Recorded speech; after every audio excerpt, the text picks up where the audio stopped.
ईमान स्वरूप था। क्या नाम था उसका? मीना निकेतन रामदास है तारा नाम। उसका नाम क्या था? मीना निकेतन रामदास। मीना निकेतन रामदास। और हमारा आल्य अहोरात्र संकीर्तन। एक बार हमारे घर में, कृष्णदास कविराज गोस्वामी कहते हैं, हमारे आल्य मतलब हमारे भवन में, हमारे घर में, नंदालय जैसे कहते हैं नंद के घर को, उसमें हमने 24 घंटे का संकीर्तन रखा था। हमारे घर में संकीर्तन रखा था। तहाते आइला एहूँ पाया निमंत्रण। तो उस वक्त मीना निकेतन को निमंत्रण दिया गया था, वो भी उस संकीर्तन में पधारे थे। अब क्या हुआ? महाप्रेममय तेहूं बसीला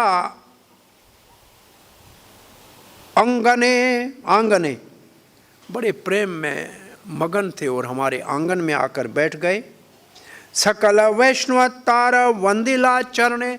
और जो वैष्णव थे ऐसे नित्यानंद के पार्षद को देखा तो उनके चरणों में जाके प्रणाम किया, वैष्णव पद्धति से उनका आशीर्वाद लिया। नमस्कार करीते कार उपरते चढ़ी प्रेम करी बंसी मारे कहा क छा पड़ी। अब वो किसी को आशीर्वाद कैसे देते थे? उनके बाद एक बांसुरी थी जो बजाते थे, वो किसी को मारते थे, आशीर्वाद देते थे, बांसुरी मारते थे। और मानो कि बांसुरी कहीं रखी है, नहीं मिली तो उसको थप्पड़ मारते थे, सर के ऊपर झापड़ मारते थे, थप्पड़ मारते थे या बांसुरी मार के सबको आशीर्वाद देते थे। ये उनका आशीर्वाद देने का एक ढंग था, क्योंकि प्रेम में मंद मस्त होते थे। ये नयन देखीते अश्रु है मने यार से नेत्रे अविच्छिन्न बहे अश्रुधार। कोई मीना निकेतन रामदास के आंखों की ओर देखता था,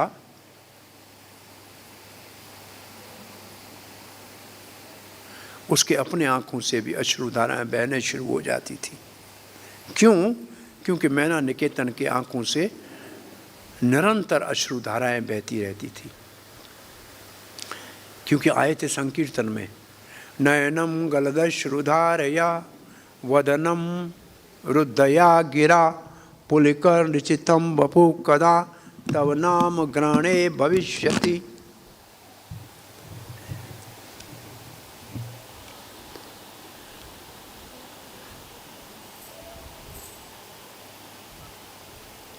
हरे कृष्णा। इसको आने नहीं किया, जो रह गया वो रह गया। हम कविराज गोस्वामी के ऊपर नित्यानंद प्रभु ने कैसे कृपा की उसका वर्णन सुन रहे हैं। उनके आंखों की ओर देखने से देखने वाले की आंखों से भी अश्रुधारा अपने आप बह जाती थी। इसको प्रभुपाद जी कहते हैं भक्त के संग का प्रभाव ऐसा होता है जैसे छुआछुए वाला रोग होता है, उसके पास जाओगे तो आपको भी लग जाएगा। उसका प्रेम है तो आपको भी प्रेम आपके हृदय में भी जाग जाएगा। तो नयनम गलदाश्रुधार या वदनम रुदया गिदा पुलकिर निचितम बपु कदा तव नाम ग्रहण भविष्यति। भक्तों के संग में भगवान का नाम लें और आंखों से अश्रुधाराएं न बहें, गला रुंध न जाए, रोमांच न हो, तो अभी तक हमने कीर्तन की सिद्धि को प्राप्त नहीं किया है। ये कीर्तन की सिद्धि की अवस्था है। और मीना निकेतन रामदास इस अवस्था का महात्मा था, क्योंकि नित्यानंद प्रभु की कृपा का पात्र था। श्रील प्रभुपाद एक बार मात्र राधा माधव गाया और आंखों से अश्रुधाराएं बह रही थी, गला रुंध गया, कुछ बोल नहीं पाए, प्रवचन भागवत का किया ही नहीं, बस राधा माधव कुंज बिहारी गोपी जन वल्लभ गिरिवरधारी यशोदा नंदन ब्रजजन नंजन जमुना तीर, बस इन्हीं शब्दों को कहा, गला रुंध गया, आंखों से अश्रु आ गए। प्रभुपाद ने कथा किया ही नहीं और बस भक्त जब आए तो कहा कि ऐसे मैं प्रायः नहीं करता हूँ। इसका मतलब ऐसा जो अपना दिव्य आनंद है वो मैं सबके सामने नहीं दिखाना चाहता हूँ, परंतु आज रोक नहीं पाया। इसका अर्थ है ये गाते तो हम सब कथा से पहले किसी के हृदय में हृदय द्रवित हुआ क्या?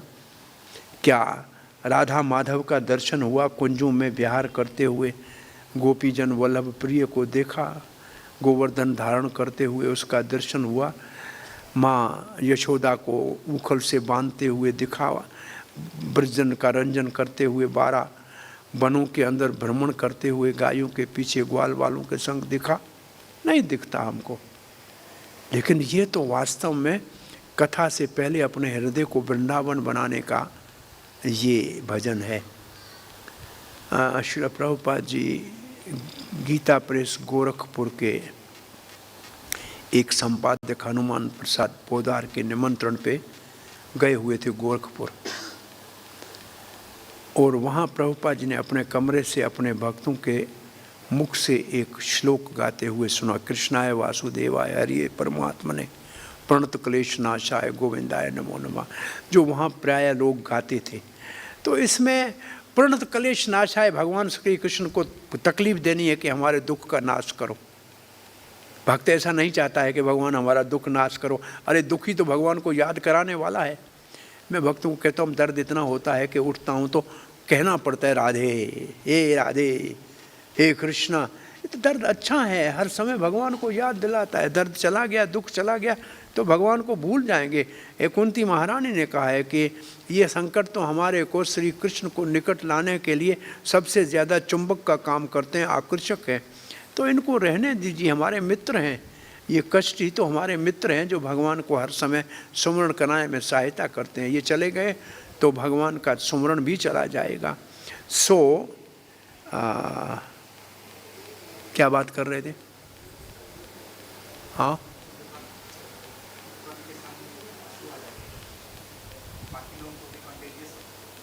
हाँ, आंखों से अश्रुधाराएं के ऊपर बात कर रहे थे कि हमारे को ऐसे क्यों नहीं हो रहा। प्रभुपाद तो ये मंत्र की बात कर रहे थे को जहाँ आप लोग कोई सुन नहीं रहा है ध्यान से, मैं जा रहा हूँ, आपको याद भी नहीं आया मैं कहाँ से कथा कर रहा था।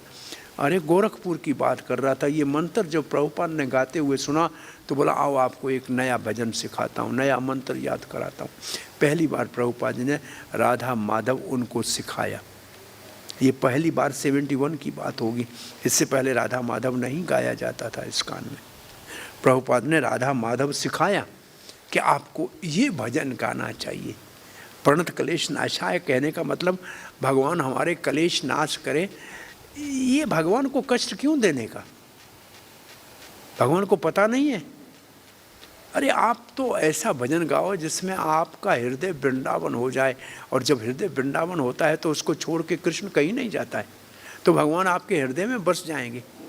तो कथा से पहले इस भजन को प्रभुपाद ने फिर प्रचलन किया। उसका भाव ये है कि कैसे भी हम वृंदावन को अपने हृदय में बसा ले। ये वृंदावन का दर्शन है, ये वृंदावन का दर्शन है। और हृदय में वृंदावन आ जाएगा तो श्री कृष्ण आ जाएगा। तो हम जो कहेंगे वो श्री कृष्ण की अनुमति से, उनके आशीर्वाद और आज्ञा से, और उन्हीं की महिमा का वर्णन करने का प्रयास करेंगे। ये भाव है। सो कह रहे थे कि जैसे रामदास के निकेतन, मीना निकेतन रामदास के अश्रु, आंखों से अश्रुधाराएं ऐसे नीचे भी नहीं गिरती थी। ऐसे महात्माओं की अश्रुधाराएं जैसे जैसे सुई से पानी बाहर आता है ऐसे सामने चली जाती है। महाप्रभु की अश्रुधाराएं सामने वाले को भिगा देती थी।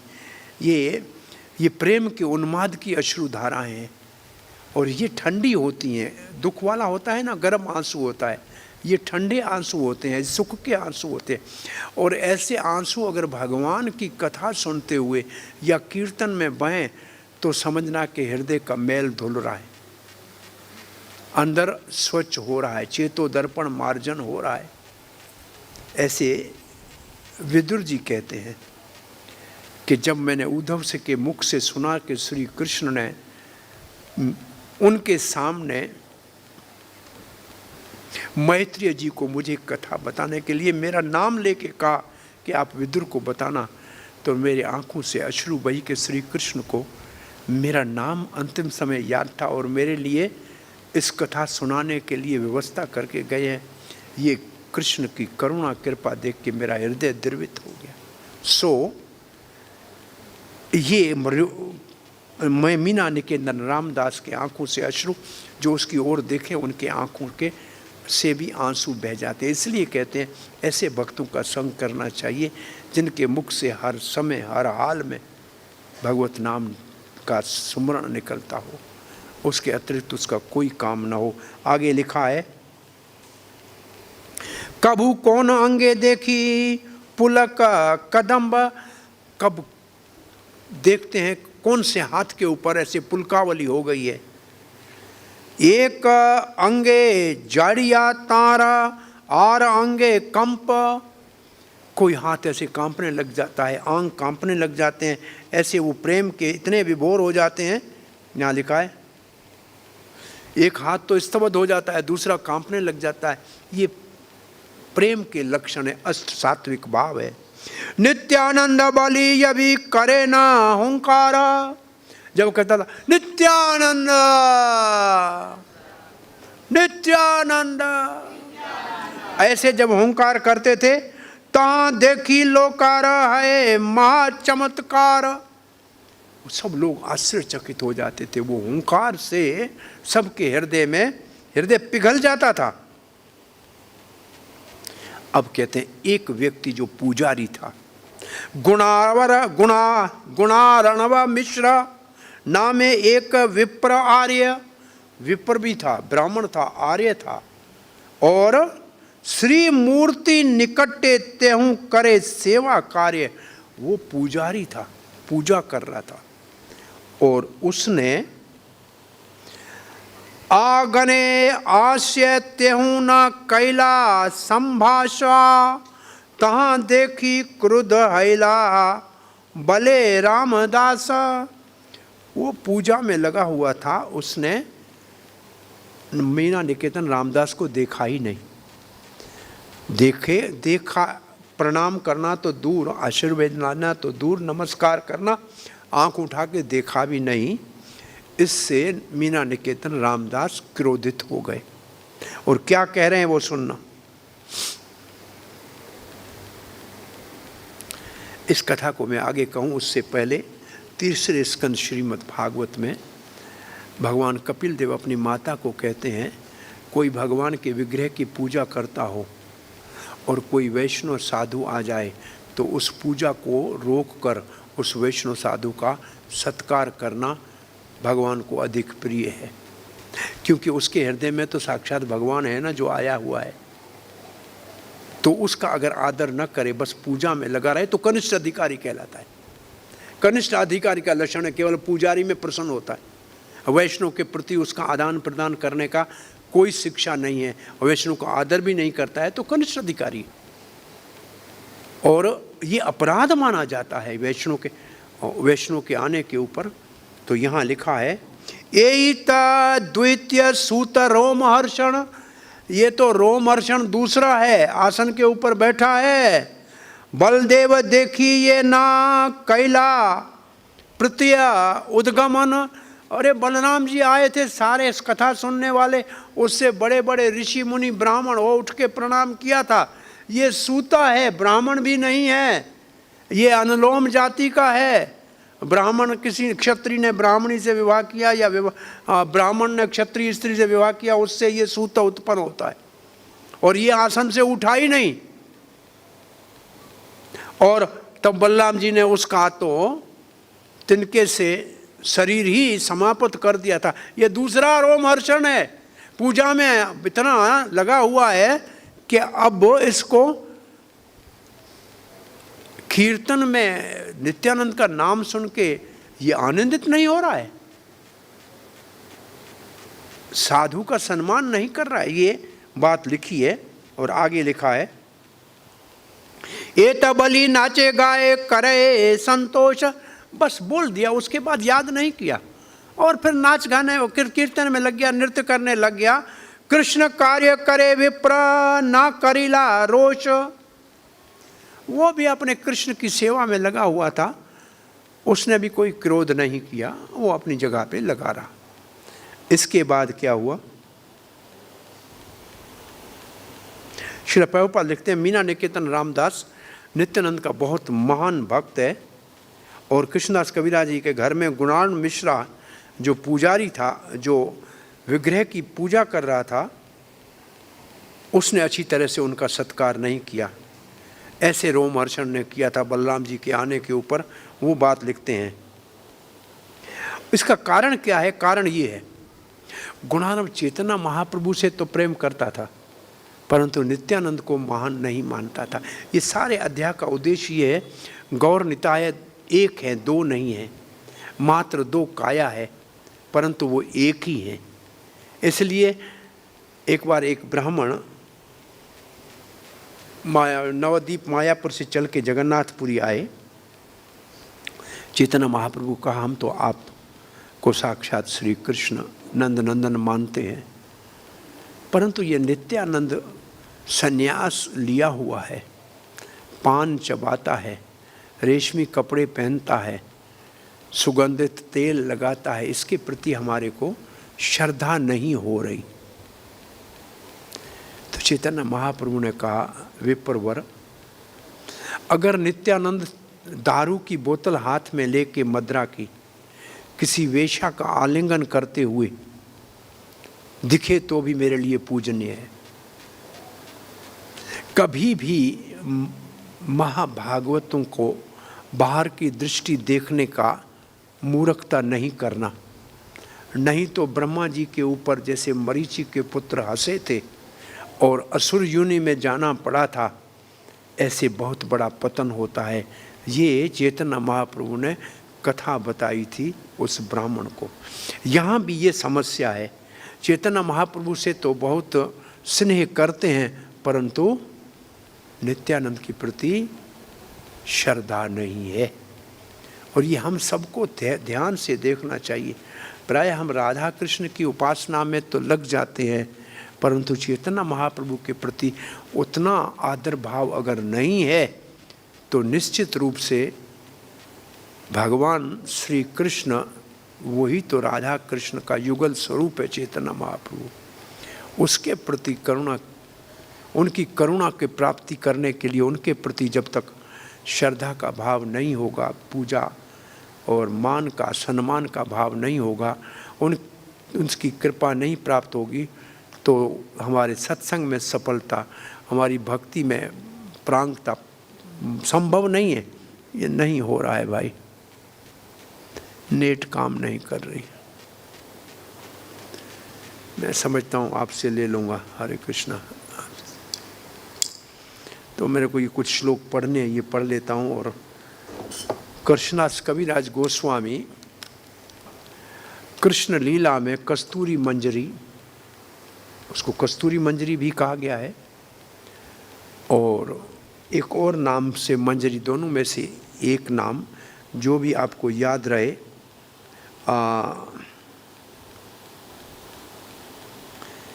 ये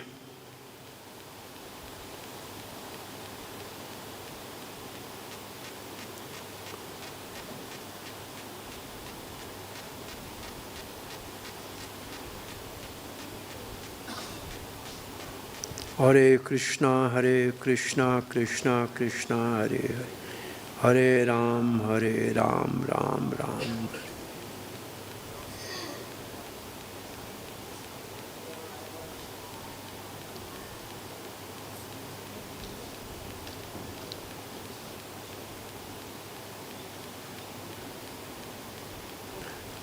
वो कस्तूरी मंजरी के नाम से कृष्ण लीला में इनका स्वरूप है। और नाम भी उसका एक अल्टरनेटिव नाम भी लिखा है।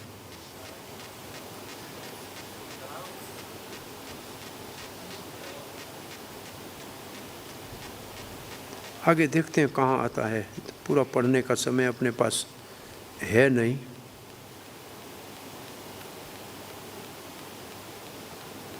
सो इस प्रसंग को पहले पूरा करते हैं, फिर आगे बढ़ते हैं।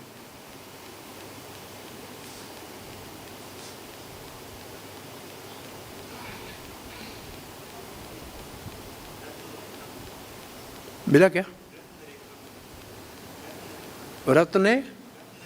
रत्न लेखा, राइट। रतन लेखा है या कस्तूरी मंजरी, रतन लेखा है या कस्तूरी मंजरी। सो आगे पढ़ते हैं। मीना निकेतन रामदास जब गुणाराम मिश्रा उनका आदर नहीं किया तो अपने कीर्तन में लग गए। उत्सवांते गेला तेहूँ करिया प्रसाद, मोर भ्राता शने तार किछु कैला वाद। अब कहते हैं कथा कीर्तन पूरा हो गया, उसके उपरांत प्रसाद ले लिया। उसके बाद मेरे बड़े भाई, उसका नाम अपने मुख से तो कभी नहीं बताया कविराज जी ने, परंतु उसका नाम श्यामदास था। वो चैतन्य महाप्रभु के प्रति बहुत आसक्त थे, परंतु नित्यानंद के प्रति आदर भाव नहीं था। उनका मीना निकेतन के साथ कुछ विवाद हो गया कि आपने क्यों ऐसे उसको कहा कि रोमहर्षण दूसरा है। उसने नहीं मान दिया तो आपने इतनी मान की अभिलाषा की क्यों, ऐसे जो भी कुछ आपस में उनके बीच में बात हो गई। चैतन्य प्रभु ते तारा सुदृढ़ विश्वास, मेरे भाई को चैतन्य महाप्रभु के ऊपर पूरा विश्वास था। नित्यानंद प्रति तार विश्वास अभास, उसको चैतन्य महाप्रभु को तो विश्वास था, परंतु नित्यानंद के प्रति नाम का था, प्रेम नहीं था उसके हृदय में। यह जानी रामदास दुख हैला मने, ये देखकर मीना निकेतन रामदास को बड़ा दुख हुआ कि बिना आचार्य की कृपा के ये कैसे चैतन्य की पूजा कर सकेगा। तभी ते भ्रात्रे अमी करीनो भ्रशन, तब मैंने देखा, मैंने अपने भाई को डांटा। मैंने कहा तुम एक महात्मा साधु घर में आया है, उसके प्रति वाद विवाद करके अपमान क्यों कर रहे हो। और ये करने से क्या हुआ, दुई भाई एक तनु समान प्रकाश, चैतन्य महाप्रभु और नित्यानंद दोनों भाई एक समान है, एक ही प्रकाश है। नित्यानंद ना मान तुम्हारा हबे सर्वनाश, अगर तुम नित्यानंद का सम्मान नहीं करोगे तो तुम्हारा सर्वनाश हो जाएगा। अपने भाई को बोला तुम्हारा सर्वनाश हो जाएगा। जैसे रामचंद्र खान का हरिदास का अपमान करने से सर्वनाश हो गया, पद प्रतिष्ठा चली गई, ऐसे तुम्हारी भक्ति नाश हो जाएगी। एकेते विश्वास अन्य ना करे सम्मान, एक के ऊपर विश्वास करे चैतन्य महाप्रभु के, नित्यानंद का सम्मान न करे। अर्धकुक्ति न्याय तुम्हारा प्रमाण, तुम तो ऐसे कर रहे हो कि मुर्गी अंडा देती है तो पीछे का ऐसा रख दो, आगे से दाना खाती है तो गर्दन काट दो। अरे गर्दन काट दो तो अंडा कहाँ से देगी। तो तुम अगर नित्यानंद का आशीर्वाद नहीं लोगे तो चैतन्य महाप्रभु की कृपा कैसे मिलेगी। ये अर्धकुक्ति न्याय, ये आपने सुना हुआ है ना, अर्धकुक्ति न्याय, ये बात लिखी है। खिमवा दोहू ना मानी ना है ए पाषंड, दोनों को कोई नहीं माने तो उसको पाषंडी कहेंगे। एक माने आर न माने यही मत भंड, वो पाषंडी है, कोई बात नहीं। लेकिन एक को माने एक को न माने वो तो भांड है, वो तो बहुत बड़ा नीच निकृष्ट हाइपोक्रेसी है, वो हाइपोक्रेट है। हाइपोक्रेट का मतलब क्या हुआ। हाँ हाँ क्या कहे हाइपोक्रेट अंग्रेजी में। क्रोध हया बंसी भागी, ओ हमारा उसकी बंसी टूटी, हमारा कंप्यूटर सो गया पता नहीं क्यों। और इसको सुनकर मीना निकेतन रामदास को क्रोध आया, उसने अपनी बंसी को तोड़ दिया। जो आशीर्वाद देने वाली चीज़ तो उसको भी तोड़ दिया। एक माता जी थी, घर में गरम गरम हलवा बनाया था, साधु आया उसको हलवा दिया, हलवा था गरम, उसके हाथ में दिया, हाथ जला, उसने मुंह में डाला तो मुंह जल गया। बोला महाराज आशीर्वाद दो, बोला आशीर्वाद का दरवाज़ा ही जल गया। अभी आशीर्वाद मुख से दूँ ना, वो भी जल गया, अब आशीर्वाद कहाँ से दूँ। तो जिससे आशीर्वाद देता था वो बांसी भी तोड़ दी, बांसुरी भी। इसका मेरे ख्याल में ये हमारा जो है स्क्रीन नया डाला है इसलिए कभी कभी परेशानी करता है। क्रोध हैया बंसी भागी, चले रामदास चल दिए, ए काले हमारा भ्राता हैला सर्वनाश, उसी समय हमारे भाई का भी सर्वनाश हो गया क्योंकि उसने एक महाभागवत का अपमान किया था। यही कहिला तार सेवक प्रभाव, और एक कही तारा दयार स्वभाव। अब ये तो मैंने आपको उस सेवक के प्रति जो अपराध, जो उसके आनंद की बात की, और एक और बात आपको बता रहा हूँ, उसने दया कैसे की, मेरे पूर्व दया कैसे की। अब मैंने नित्यानंद का पक्ष ले लिया, उसके सेवक का पक्ष ले लिया, मैंने अपने भाई का पक्ष नहीं लिया। बस इससे नित्यानंद मेरे ऊपर प्रसन्न हो गए। भाई का भरत सिनो मोई लैया ए गुण से ही रात्रि प्रभु मोरे दिला दर्शन।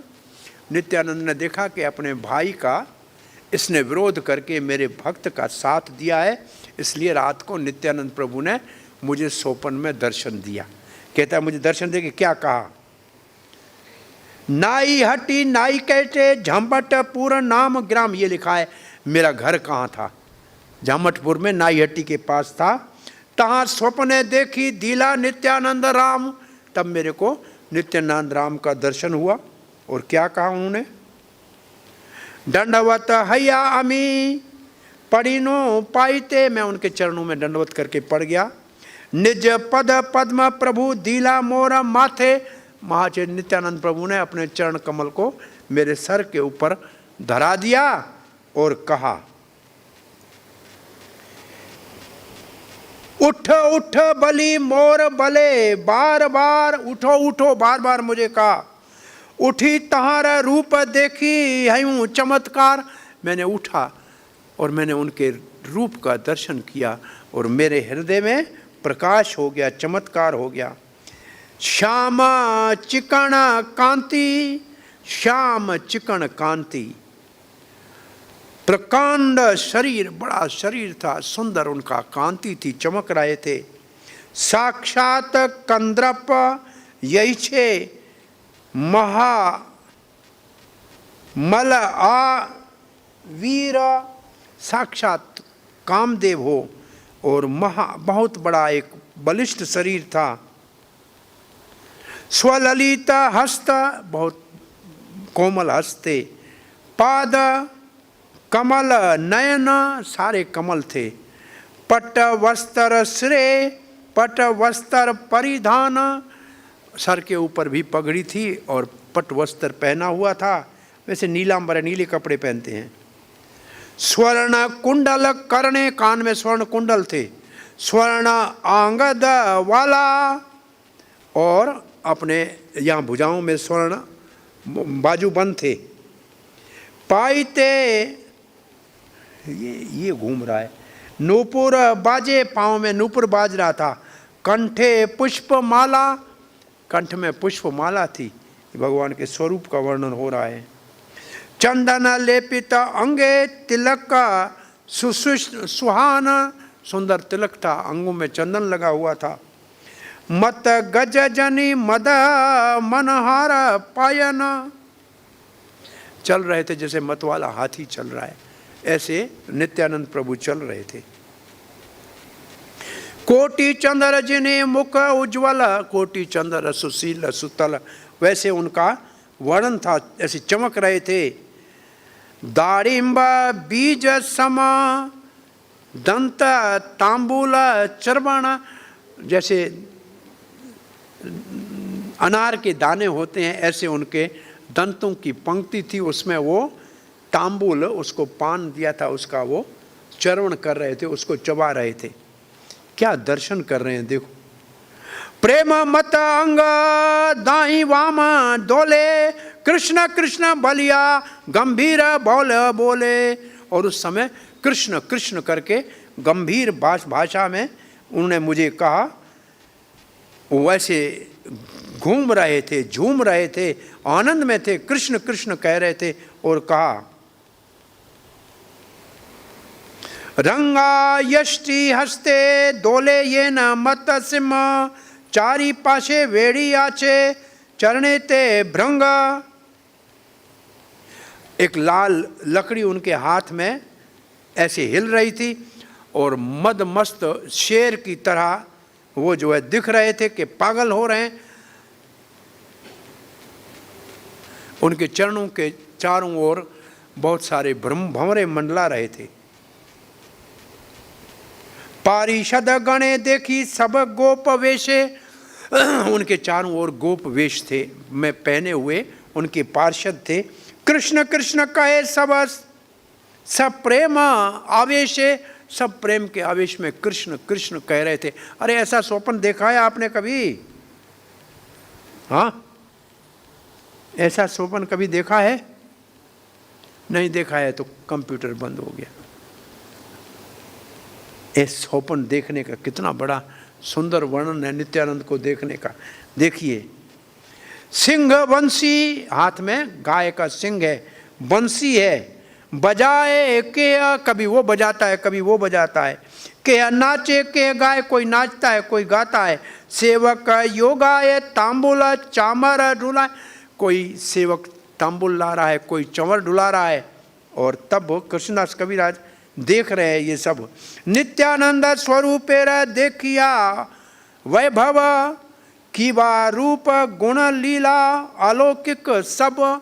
मैंने नित्यानंद का गुण रूप लीला इस सब को दर्शन किया और नित्यानंद ने मुझे आदेश दिया, आनंदे विवल है आमी किछु नहीं जाने, मुझे पता नहीं, मैं आनंद में विवल हो गया। तभी हासी प्रभु मोर कहिले न वाणी, तब मुझे मुस्कुराते हुए हंसते हुए नित्यानंद ने ये शब्द कहे। क्या कहा? और अरे अरे कृष्णदास ना कर भय, भय मत करो कृष्णदास, वृंदावन यहाँ तहाँ सर्व लाभ है, बस वृंदावन जाओ, बस तेरे जीवन का सब लाभ वहां मिल जाएगा। और वहां से घर छोड़ के कृष्णदास वृंदावन आ गए।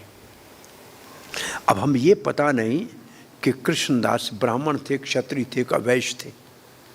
कुछ लोग कहते हैं जो वैद्य हैं उनको कविराज कहते हैं, इनके भाई को भी श्यामदास कविराज कहते थे। परंतु इस चैतन्य चैतन्य जैसा एक दिव्य साहित्य का जो निर्माण करने वाला हो, वो उच्च उच्च कोटि का कोई ब्राह्मण होना चाहिए, कुछ का ऐसा कहना है। और फिर भक्तिसिद्धांत सरस्वती गोस्वामी महाराज कहते हैं वैष्णव सब इन वर्णों से ऊपर होता है। और कृष्णदास इनका जो है वैष्णव समाज में नाम है, उनका जन्म का नाम क्या था किसी को पता नहीं। इसको कृष्णदास कहते थे और ये यहाँ पधारे थे ऐसे नित्यानंद की आशीर्वाद से यहाँ आए थे। और जब यहाँ आए थे तो उस समय जो गोस्वामी गण यहाँ थे, रघुनाथ दास गोस्वामी तो निश्चित रूप से थे, उनसे उन्होंने ये कथान सुनी थी, रूप गोस्वामी थे, उसी के समकालीन ये है ऐसा लग रहा है। और उन सब ने इनके ऊपर ये कार्य रखा कि वो चैतन्य चैतन्यमृत का कार्य करें। ए बलि पेरियाले मोरा हाथ सानी दिया, ये कहकर मुझे वृंदावन जाने का इशारा किया, यहाँ है वृंदावन चले जाओ।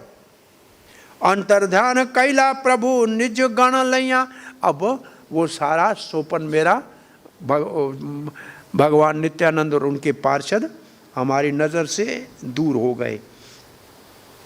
इन्होंने मेरे वृंदावन की तरह हाथ से दिखाया, यहाँ है वृंदावन चले जाओ। मूर्छित हैया मोई पड़ी नो भूमि ते, मैं तो मूर्छित होके भूमि पे गिर गया। स्वपन भंग हैला देखी हांछा प्रभाते, तब मैंने देखा सुबह हो गई है, मेरा स्वपन टूट गया। कि देखिनो कि सुनिनो करिए विचार, प्रभु आ गया कैला वृंदावन जाई बा। अब कुछ देखना नहीं है, कहाँ घर है किसका घर है ये भी पता नहीं है, कि वो ग्रस्त थे या अखंड ब्रह्मचारी थे, किसी को ये मालूम नहीं है।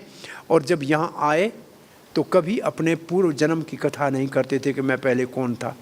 हर समय वो भगवान के भजन में इतने तल्लीन रहते थे कि अपने पूर्व जन्म के विषय में उन्होंने किसी को कुछ नहीं बताया, इसलिए किसी को कुछ जानकारी नहीं है वो कौन है। से कृष्ण वृंदावने करीमो गमन, प्रभुर कृपाते सुख आइनो वृंदावन, बस मैं सुख से वृंदावन पहुंच गया। जय जय नित्यानंद नित्यानंद राम, यहाँ कृपाते पाइनो वृंदावन धाम। क्या बात है, आप लोग भी कभी ऐसे कहो कि आपको वृंदावन में आने का सौभाग्य मिला है। कभी आपने धन्यवाद किया है नित्यानंद का? हाँ, नहीं किया ना? सीख लो आज। उसकी कृपा के बिना ये संभव नहीं है। ये लिखा है कि कब हमारे ऊपर नित्यानंद कृपा करेंगे कि हम वृंदावन जाएंगे और राधा कृष्ण के लीलाओं का हम सुमरण कर पाएंगे। लिखा है कब नित्यानंद कृपा करेंगे? जब हम वृंदावन जाएंगे। तो ये बोलिए, जय जय नित्यानंद, नित्यानंद राम, यहाँ रह कृपा ते पाइनो वृंदावन धाम। जय जय नित्यानंद जय कृपामय, यहाँ हैते पाइनो रूप सनातन आश्रय। इसका मतलब जब वृंदावन आओ तो किसी वैष्णव का आश्रय लो। आपको किसी वैष्णव का आश्रय मिला है क्या? यहाँ अपने से प्रश्न पूछ लो, किसी वैष्णव के आश्रय में रहना, उसके मुख से हरि कथा सुनना, ये वृंदावन में आने के बाद अति आवश्यक साधन है। अब आगे क्या कह रहे हैं देखिए, यहाँ हैते पाइनो रघुनाथ महाशय। यहाँ आके मैंने रघुनाथ गोस्वामी का शरण लिया। यहाँ हैते पाइनो श्री स्वरूप आश्रय। जिन्होंने स्वरूप दामोदर का आश्रय लिया था ना, उस रघुनाथ दास का मैंने आश्रय लिया, क्योंकि उन्हीं की चैतन्य चरितामृत को, चैतन्य लीला को वहाँ से आया। सनातन कृपा पाइनो भक्ति र साधन। सनातन गोस्वामी ने मुझे भक्ति का साधन सिखाया। श्री रूपा कृपा पायमो भक्ति रस प्रांत। साधन भक्ति का आचार्य हमारा कौन है? सिद्धांत का आचार्य सनातन गोस्वामी। रस के आचार्य कौन है? रूप गोस्वामी। दोनों को प्रार्थना कर रहे हैं। सिद्धांत सनातन से पाया और रस रूपा से पाया। तात्पर्य है प्रभुपाद जी का। जय जय नित्यानंद चरणार विंद, यहाँ हैते पायमो श्री राधा गोविंद। नित्यानंद ने कृपा की, मुझे राधा गोविंद का शरण मिला, जो हमारे अभिधेय के विग्रह हैं, जो हमारे को भक्ति करने का मार्ग बताते हैं। जगाई माधाई हैते मोही पाश पाशपा पापिष्ट। अरे जगाई माधाई को छोड़ो, मैं उनसे ज्यादा पापी हूं। पूरी शेर कीट, पूरी शेर कैटे ते मोही ते लागिष्ट। मैं तो कीट पतंग हूं जो विष्टा में होता है, उससे भी मैं पतित हूं। मोरा नाम सुनी ये तार पुण्य क्षय। अरे किसी ने मेरा नाम सुना, उसके पुण्य क्षय हो जाएंगे। मोरा नाम ले यही तार पाप है, और उसको पाप लग जाएगा। मैं इतना पापी हूं। आमन निग्रहण मोरे कब कृपा करे, एक नित्यानंद विनु जगत भीतरे। अरे नित्यानंद की कृपा के अतिरिक्त और कौन हो सकता है, जैसे मुझ जैसे पतित का, जिसका नाम लेने से भी पाप लगता है, उसका उद्धार कर दिया। वृंदावन वास दिया, रूप सनातन का सानिध्य दिया, रघुनाथ का कृपा प्राप्त करा दिया, राधा गोविंद देव का शरण दे दिया। कितना बड़ा नित्यानंद ने मेरे ऊपर कृपा की। यही आगे पढ़िया तारे करिया निस्तार, अतएव निस्तारी मोहेना दुराचार। इसलिए जो नित्यानंद का शरण लेगा, वो चाहे कितना भी पापी हो, उसका निस्तार हो जाएगा। ऐसे मेरा निस्तार हो गया। मैं भी इसके लायक नहीं था, परंतु उन्होंने मेरे ऊपर कृपा की। दुराचारी का भी उद्धार हो गया। मो पापिष्ट आनी लेना श्री वृंदावन, मोहे न अधमे दिला श्री रूप चरण। मेरे को यहाँ वृंदावन के लाके श्री रूप गोस्वामी के चरणों का आश्रय दे दिया है। श्री मदन गोपाल श्री गोविंद दर्शन करी बारे युग, योग्य नहीं ये सब कथन। कैसे आपको बताऊं कि मैंने सनातन गोस्वामी के मदन गोपाल का दर्शन किया, मैंने रूपा गोस्वामी के गोविंद देव का दर्शन किया। ये इसके मैं अधिकारी थोड़ी था, ये उनकी कृपा है। उन ये बहुत बड़ी शिक्षा है वास्तव में। हमारी भक्ति में प्रगति के लिए सदा ही वैष्णव के प्रति आदर भाव होना चाहिए, उनके प्रति प्रणति होनी चाहिए, और उनकी कृपा के अतिरिक्त ये सब संभव नहीं है। वृंदावन के आने के बाद भी वैष्णव की कृपा का वर्णन हो रहा है। वृंदावन पुरंदर श्री मदन गोपाल रास विलासी साक्षात ब्रजेंद्र कुमार। अब तो ये आप समझ ले क्या है इसका अर्थ। श्री राधा ललित संगे रास विलास मन मथ रूपे यार प्रकाश। राधा ललिता संग जो भगवान रास कर रहा है, वो मन मथ, जो मन मथ कहते हैं कामदेव को, वो कामदेव से भी अधिक उसका रूप है, प्रकाश हो रहा है। अब उसको वृंदावन मुझे तेषाम विर्भाशोरी, ये तो श्लोक है भागवत का, रासलीला का।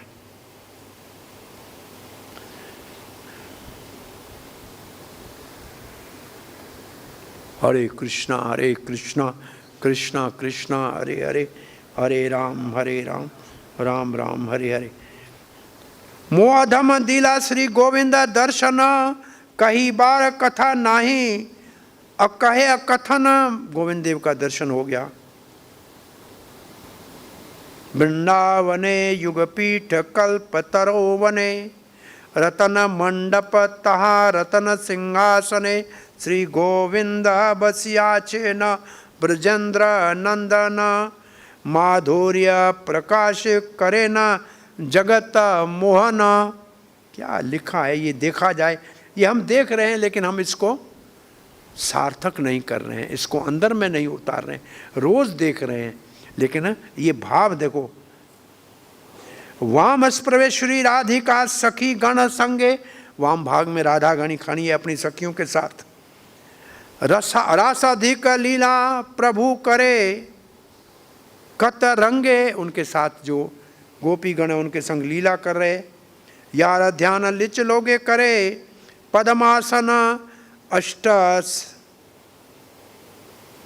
अष्टादक्ष अक्षर मंत्रे करे उपासन।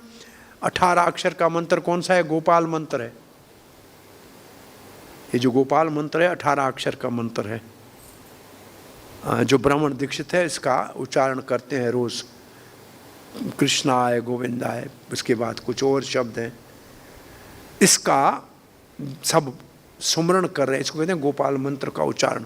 सो कविराज गोस्वामी उन्होंने जब गोविंद लीला अमृत नाम का ग्रंथ लिखा, जिसमें भगवान श्री राधा कृष्ण के अष्टकालीन लीला है। अष्टकालीन अष्टपहर लीला कहते हैं। 8 पहर का मतलब है 3 घंटे का एक पहर है, 4 पहर का दिन, 4 पहर की रात। उसमें हर 3 घंटे में कहाँ होते हैं राधा कृष्ण? सुबह 3 से 6 तक कहाँ होते हैं, 6 से 9 तक, 9 से 12 तक रात को कहाँ होते हैं, और 12 महीने में हर महीने में कहाँ होते हैं, हर दिन में कहाँ होते हैं। इसको कहते हैं लीला सुमरण। इस पुस्तक का जब प्रकाशन हुआ तो कविराज कृष्णदास को कविराज की उपाधि वैष्णव गणों ने दी। जो उस वक्त में ब्रज में वैष्णव गण थे, रूप सनातन रघुनाथ आदि, उन्होंने इनको कविराज की उपाधि दी। और एक बार भक्ति सिद्धांत सरस्वती गोस्वामी महाराज श्रील प्रभुपाद ने अपने पिता और गुरु भक्ति विनोद ठाकुर से प्रार्थना की कि मैं गोविंद लीला अमृत पुस्तक को छापना चाहता हूँ।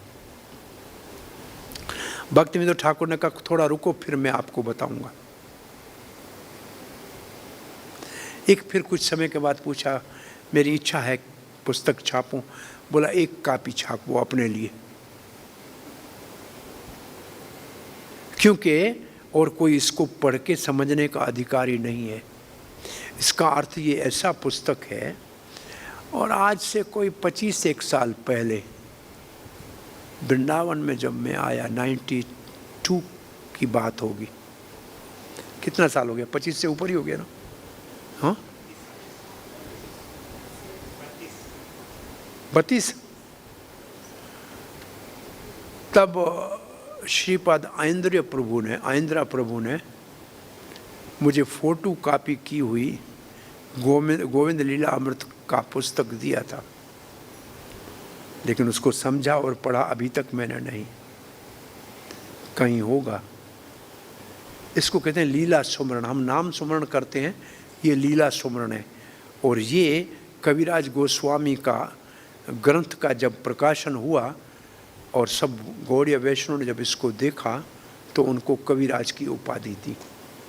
सो कृष्णदास कविराज गोस्वामी अपने 80 साल की आयु में संभवतः उन्होंने लिखा है 1520 में AD उनका जन्म हुआ है और 1612 ऐसे कुछ 10 या 12 तक उनका जीवन रहा है। और वृंदावन दास 1510 में उनसे 10 साल पहले जो है प्रकट हुए हैं। तो ये इनके भक्ति सिद्धांत सरस्वती ने जो है जन्म की तिथि बताई है और शरीर छोड़ने की तिथि बताई है। तो बताइए 1520 से और 1616 तक कितने साल हो गए?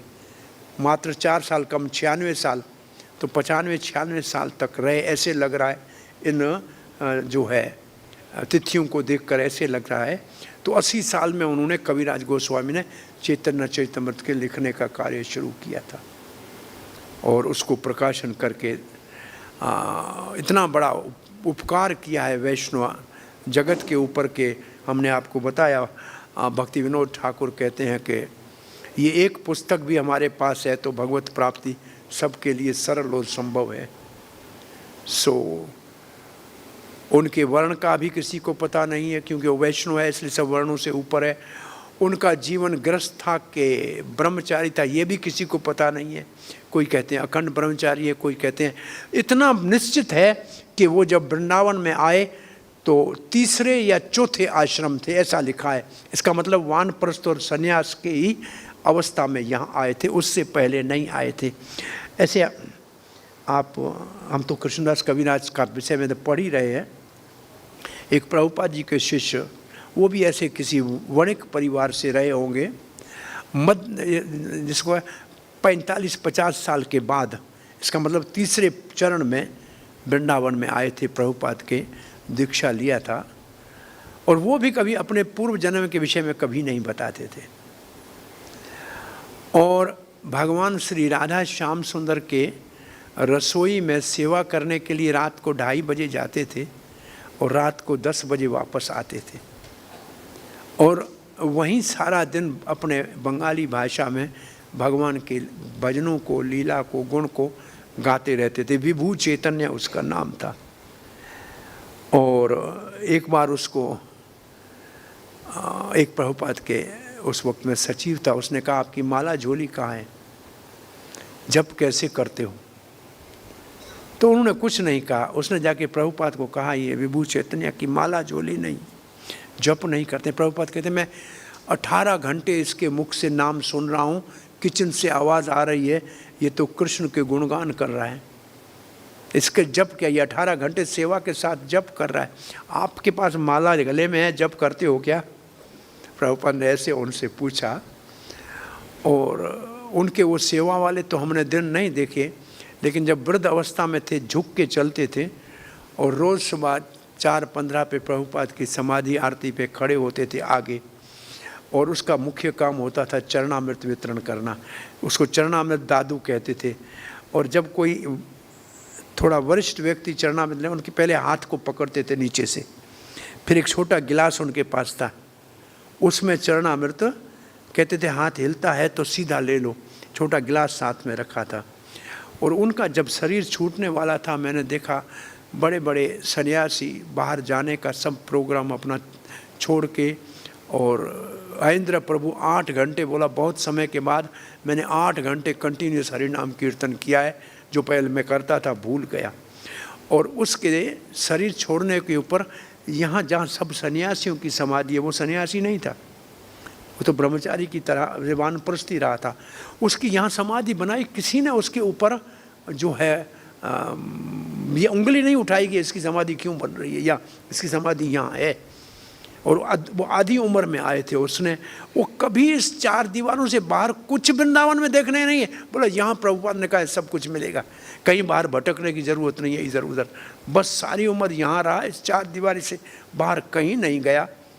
और बस इस भाग्य से हमें कुछ साल उनका दर्शन, उनका स्पर्श और उनके साधन को और उनके अंतिम भगवत धाम की यात्रा को देखने का उसकी आशीर्वाद प्राप्त हुई।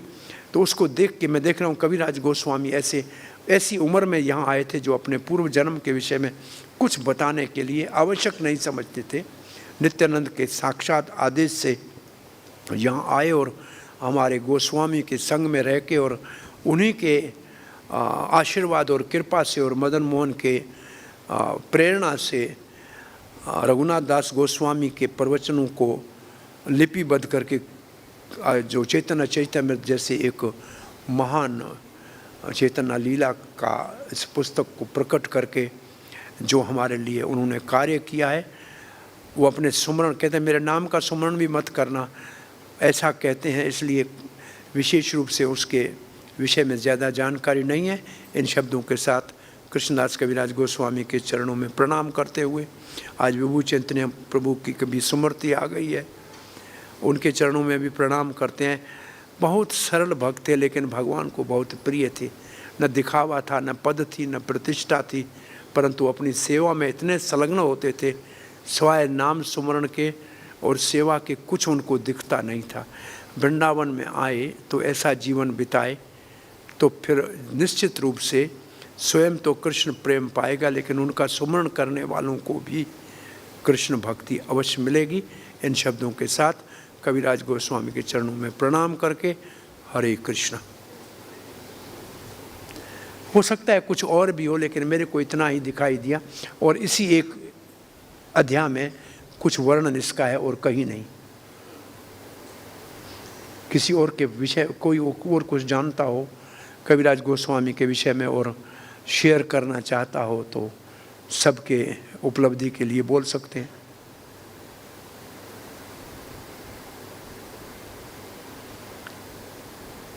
एक बात तो सीख लो, घर वालों से झगड़ा करके भगवान के भक्तों का पक्ष लोगे तो नित्यानंद दर्शन दे के वृंदावन भेजेगा। घर से झगड़ा करना पड़ेगा।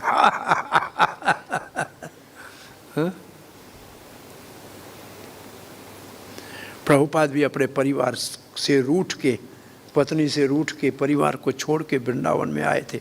वो भी नित्यानंद के ही पार्षद है, क्योंकि जगाई माधाई से भी पतित पाश्चात देश के हेपियों का उद्धार किया है, इसलिए नित्यानंद के प्रतिनिधि वो हैं। वो भी ऐसे ही सब कुछ छोड़ के त्याग के वृंदावन में आए थे, सब रिश्ते नाते तोड़ के आए थे। और गोस्वामी को शरण, रूप गोस्वामी का शरण लिया था। उसी की समाधि के सामने रात रात जाग के रोते थे और प्रार्थना करते थे कि मैं गुरुदेव के आदेश को कब पूर्ण कर पाऊंगा। सो कविराज की गोस्वामी की स्मृति के साथ श्रील प्रभुपाद के उनके शिष्य विभू चैतन्य का भी स्मृति और सुमरण आ रहा है। कुछ प्रेरणा लेनी चाहिए इनके जीवन से, हमारे जीवन में कुछ शिक्षाएं। नित्यानंद के शिष्य, इसका मतलब प्रभुपाद के शिष्य, उनके प्रति हमारी बहुत सहानुभूति होनी चाहिए। उन्होंने अपनी जवानी प्रभुपाद को अर्पित करके इस इस्कान के संकीर्तन भवन की नींव रखी है। नीम के पत्थर दिखाई नहीं देते हैं, परंतु उनके ऊपर ये इस्कान का पूरा भवन खड़ा है। हरे कृष्णा, हूँ कथा में तो की जो गए।